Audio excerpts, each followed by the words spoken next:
It is March 23 and I am at Fort Bowie National Historic Site. And this is a 1.5 mile trail to get to the ruins.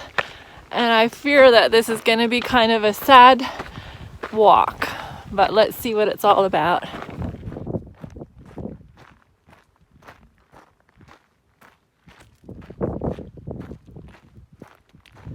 It's an interpretive trail, so that's cool. Mining activity in Apache Pass started when members of the California Volunteers discovered a gold and quartz-bearing ledge in 1864. The Harris Lode, as it came to be known, was later developed by the Apache Pass Mining Company, led by John F. Stone. This ruin from the later period was the home of Jesse L. Millsap, a local prospector and well digger. Millsap perished when a dynamite charge exploded below him while digging a well.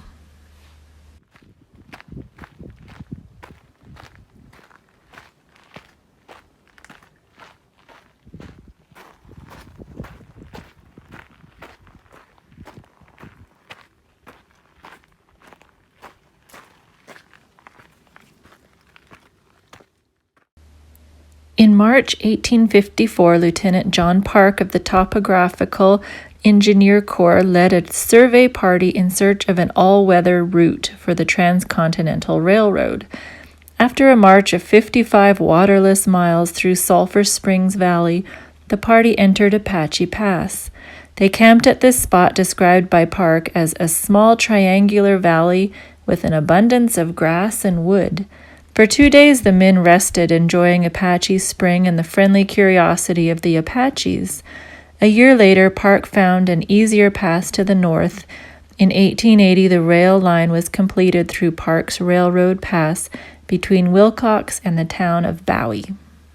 In January 1861, Felix Martinez Ward was kidnapped during an Apache raid on his family's ranch. A young Army lieutenant, George Bascom, was charged with recovering the boy. On February 4, 1861, Bascom arrived in Apache Pass with a detachment of 54 men and encamped 200 yards from here. Cochise, a Chiricahua Apache chief, was invited to the camp for a meeting with the officer.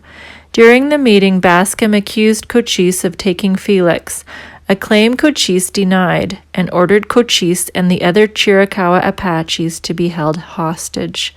Cochise escaped from the tent and ran up the hillside. The other Chiricahua Apaches, including members of Cochise's family, were surrounded and captured by U.S. soldiers.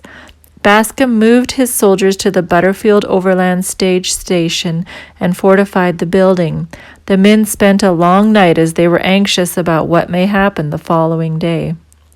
Cochise escaped using a concealed knife to slice through the canvas army tent. The Apache remember this event as Cut the Tent. The morning after Cut the Tent, Apache warriors appeared on the hillside south of the stage station and sent word that Chief Cochise wished to meet with Lieutenant Bascom. The two leaders met in a clearing between the hill and stage station. After 30 minutes, the meeting ended abruptly and violently when a station worker was captured by Apaches. Both sides fled the meeting site as shots echoed through the pass. In the following weeks, Cochise took more captives and attempted to exchange his hostages for his family and warriors. His efforts failed, and Cochise killed the hostages. The U.S. Army retaliated by killing the warriors in their custody.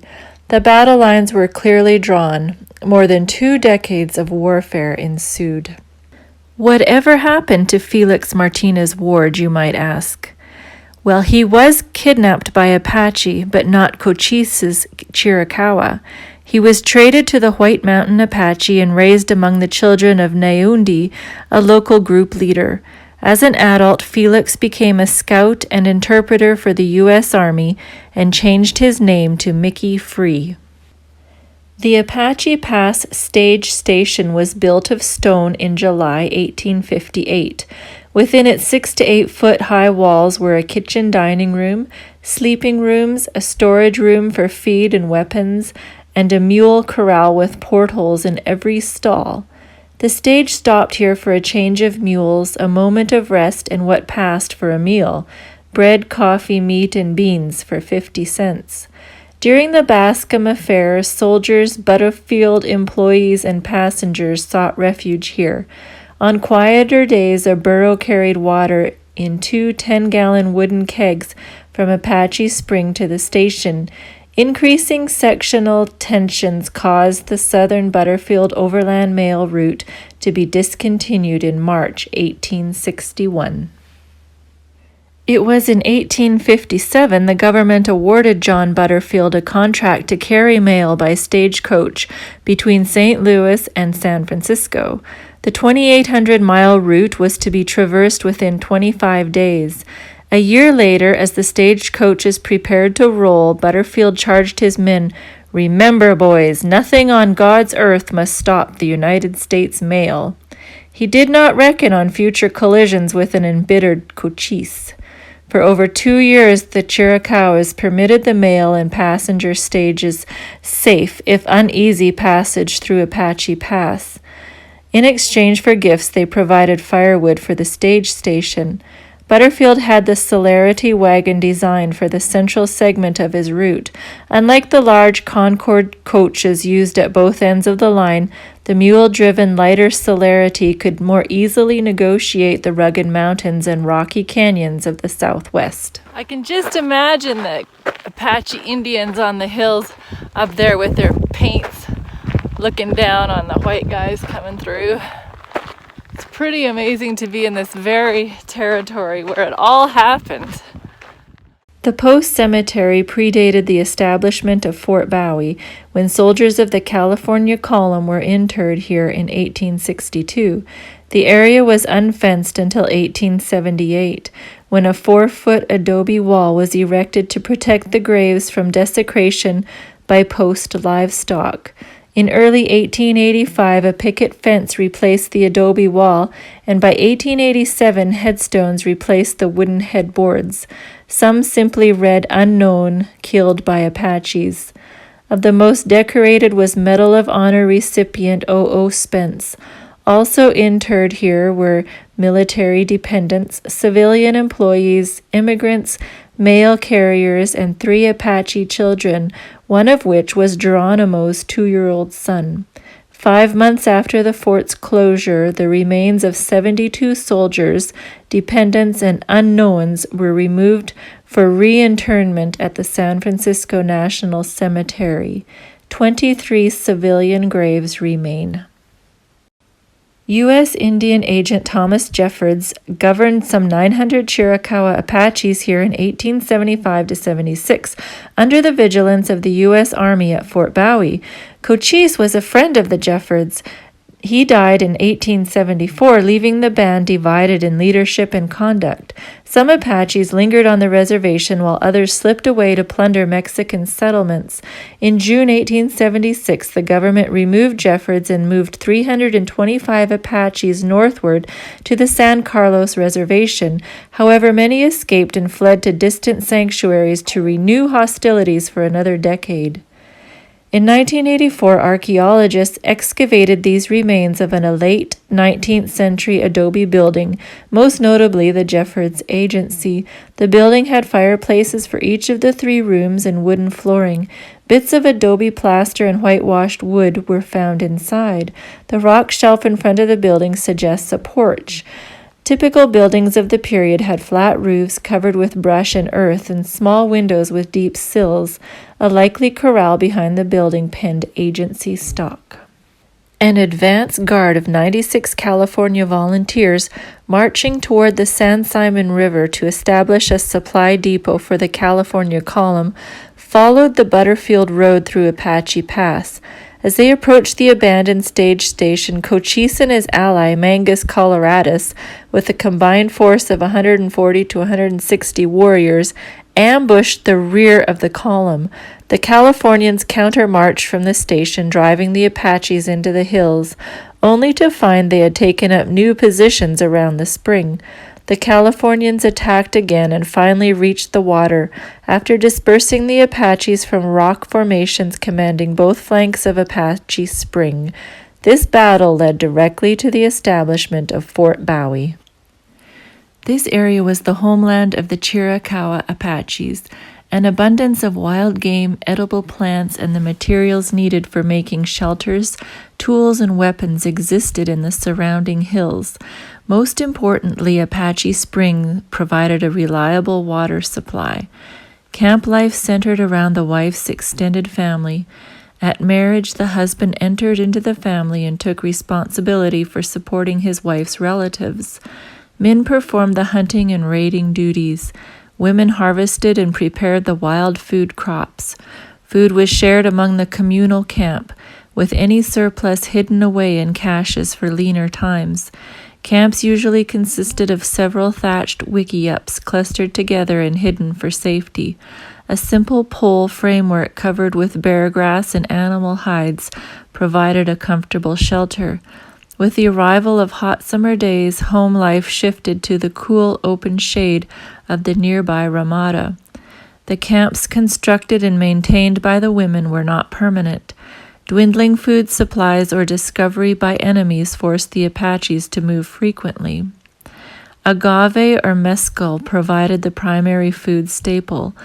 The crowns were gathered, ceremonially roasted in large pit ovens, then eaten fresh or dried for later use.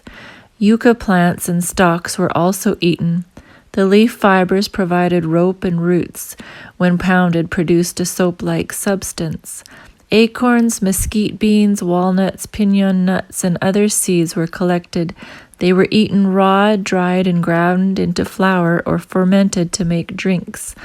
A variety of rootstocks and greens were harvested. Wild berries, grapes, and cactus fruits were also gathered in baskets woven from willow and cottonwood twigs. When covered with pine pitch, these baskets served as water jugs. An Apache hunter chose the straight stalk of a sotol for his lance. A strong bow was fashioned from the branch of a mulberry tree. The sinew of a deer's leg formed the bowstring, and a light reed provided the arrow. Deer was the principal game animal. Pronghorn, mountain lion, wood rat, squirrel, and rabbit were also hunted. Horses, mules, and cattle taken in raids supplemented the Apache's diet. What droppings could that possibly be?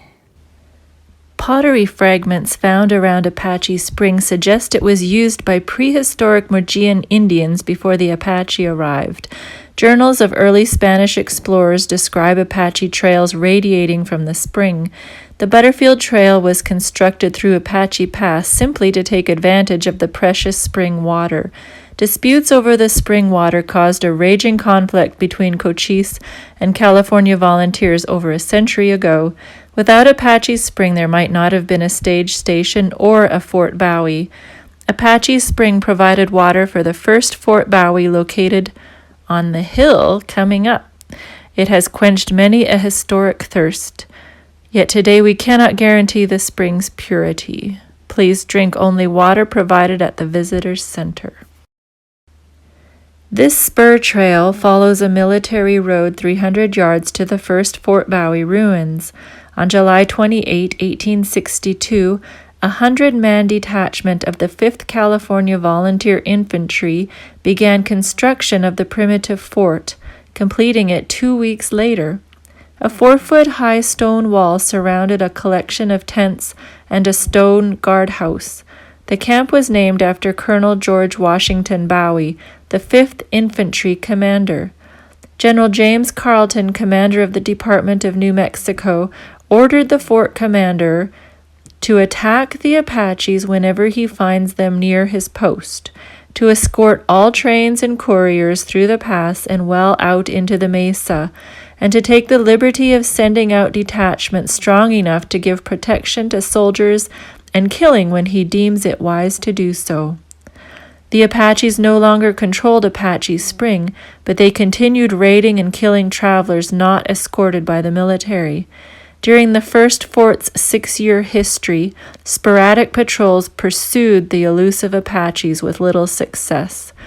It was an undesirable duty post. Isolation, bad food, sickness, crude quarters, and the seldom seen but ever-present Indians led to low morale and frequent troop rotation. In 1866, regular soldiers relieved the volunteers, and in 1868 finished the construction of the new Fort Bowie on a spacious plateau to the east, where it functioned for another 26 years. 2 years after the 1872 peace agreement with Cochise, the great Apache chief died. Several hundred Chiricahuas were relocated on the San Carlos Indian Reservation. However, Geronimo and over 100 of his followers escaped the roundup to begin a 10-year period of raiding and pillaging on both sides of the border. During this time, Fort Bowie was the hub for military operations against the hostile Chiricahuans. Arduous search and destroy missions into Mexico by regular troops and specially recruited Apache scouts finally wore down the Geronimo band. The Chiricahua's last surrender in September 1886 signaled the end of the nation's Indian Wars. Fort Bowie settled into its final leisurely 8 years of existence. Cottonwood trees planted in 1885 flourished, and kerosene street lamps lit pathways between frame buildings. A tennis court graced Officers' Row. There were flushing toilets and an ice machine. The men attended dances, played baseball, hunted, and held training maneuvers. Fort life was more relaxed. The equivalent of the modern Army post exchange, the post trader offered for sale items not supplied by the Army: toilet articles, sewing supplies, tobacco, medicinal cure-alls, fresh vegetables, canned fruits, and a wide variety of knickknacks. The fort's women shopped here for all domestic supplies. At each post, the trader enjoyed a monopoly. Before and during the Civil War, most military settlers were regarded as swindlers. However, military reform in 1867 brought in more responsible and respected shopkeepers. Fort Bowie's trader, Sidney DeLong, typified that new breed, a true gentleman, the fort's ranking civilian, and a territorial leader. Military regulations required every post to have a school, taught by a qualified enlisted man or civilian. If the teacher was a soldier, he received 35 cents per day extra pay, but he still had to stand guard duty. Most pupils were illiterate enlisted men who wanted to learn basic reading and writing, but officers' children could also attend. Subjects taught included spelling and grammar, reading, geography, history, and mathematics. This adobe building was the post command center where officers issued orders and filed records. Clerks compiled reports and answered correspondence. The adjutant's office also served as nerve center of a 500-mile heliograph system during the Geronimo campaigns. Signal corpsmen used the Morse code to send and receive messages by flashing the sun's rays from mirrors mounted on tripods atop high peaks. Enlisted infantrymen found that privacy was not a feature of barracks life. Privates and corporals bunked together in the main room. Sergeants occupied small adjoining rooms. Each soldier stored his military gear and personal belongings on a wooden shelf above his cot and in a wooden locker at its foot. Fireplaces heated the building until replaced with cast-iron stoves. Kerosene lamps or candles hung at each end of the room provided the only light. Foundations of the kitchen and mess hall are behind the barracks. According to regulations, rank and seniority determined the number of rooms, stoves, and amount of firewood an officer was allowed. A married officer's family shared his allowance. Each of these 5 adobe officers' quarters had its own kitchen, sink, and washroom. Officers or their wives frequently cultivated small gardens in fenced areas behind their quarters. A successful crop was not guaranteed, for Fort Bowie's soil is dry, rocky, and alkaline. Officers' wives competed to change barren frontier quarters into comfortable Eastern-style homes. Heartbreak often followed when a new officer arrived at the post. Officers of less seniority and their families were shifted to less desirable quarters. The fort's most elaborate structure, a 2-story Victorian-style mansion, was built in 1884 to 85 for about $4,000, an expensive home at that time. Among its 13 rooms, originally designed as a duplex, were a drawing room, a sewing room with skylight, a dining room, and 7 bedrooms. The exterior included 2 verandas and 2 wings covered with fancy shingles in bands of alternating colors. Post Commander Major Eugene Beaumont was the home's first occupant. The new hospital and steward's quarters, built in 1889, these attractive adobe buildings had stone foundations and shingle roofs. They replaced the inadequate little hospital constructed in 1868. The hospital's 12 rooms with connecting hallways consisted of offices, isolation ward, dispensary, kitchen and dining room, storerooms, bathroom, and a 24 by 50-foot main ward. The Army estimated the hospital's cost at $4,416.98, but even in those days, construction costs usually exceeded the original appropriation. Up here, away from the clamor of the fort's daily routine, the skilled post surgeon cared for the sick and injured. The Army Quartermaster Department often issued uniforms of inconsistent size, cut, and cloth quality. To have uniforms altered to a proper fit, the Army permitted each company an enlisted tailor who could charge fellow soldiers for his services. The cost of tailoring a military coat often equaled its original government cost.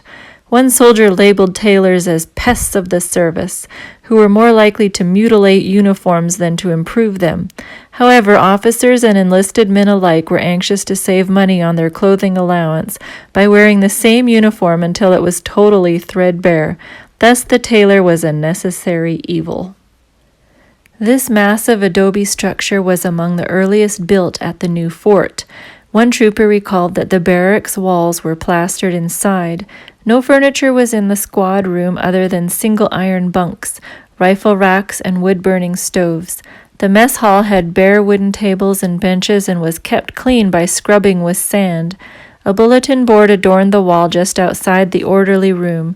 Carbines were kept locked in the round rifle rack, to which only the duty sergeant had the key. The company reading room contained about 50 books, though no newspapers. Palatable food during the fort's early days was a constant problem. The soil was poor quality, lacking nutrients, and other sources of fresh food were distant. Though neighboring ranches supplied some vegetables and meats, they were still a day's ride or longer by wagon. There was no special designation for cooks, so they were picked sporadically from the ranks. Sun-dried, pressed cakes of desiccated vegetables were boiled into soups or stews. One of these tasteless 7-pound cakes produced 42 gallons of soup. Cooks relied heavily on canned food for taste variety and less risk of food poisoning.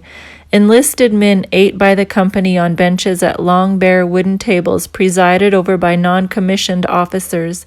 By the late 1800s, white ironstone tableware replaced tin and iron utensils, a noticeable improvement. With Geronimo's final surrender in 1886, the justification for Fort Bowie as a military post ended.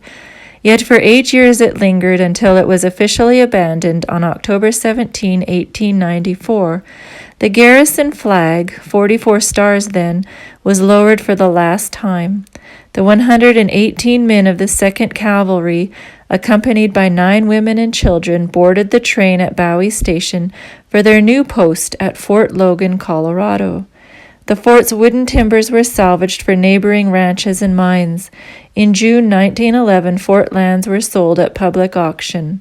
70 years later, on August 30, 1964, Fort Bowie National Historic Site was authorized by Congress to be administered by the National Park Service, U.S. Department of the Interior.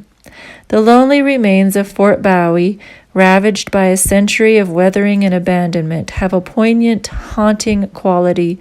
A wild and primitive historic Western setting such as this is rare today.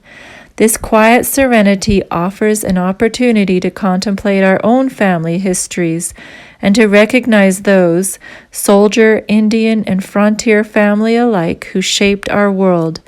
Theirs is a lasting contribution. Fort Bowie will never be restored, but it will be preserved for posterity with these subtle reminders of the vital life and history that was molded here. the stuff of which dreams are made. Oh man, I was rooting for the Indians. I knew it wouldn't be a good story, but that was really fascinating. I really enjoyed that. The healing hiker rating for this trail is definitely a 5 out of 5, and especially if you're a history buff, you will love it. It's a mile and a half to get there, and then I would say another mile walking around, and then another mile and a half back. So, man, you need at least 3 hours, I would say, to do all this. But it was fascinating. I loved it. Thank you so much for watching, and I will see you in my next video. Assalamu alaikum, shalom, peace.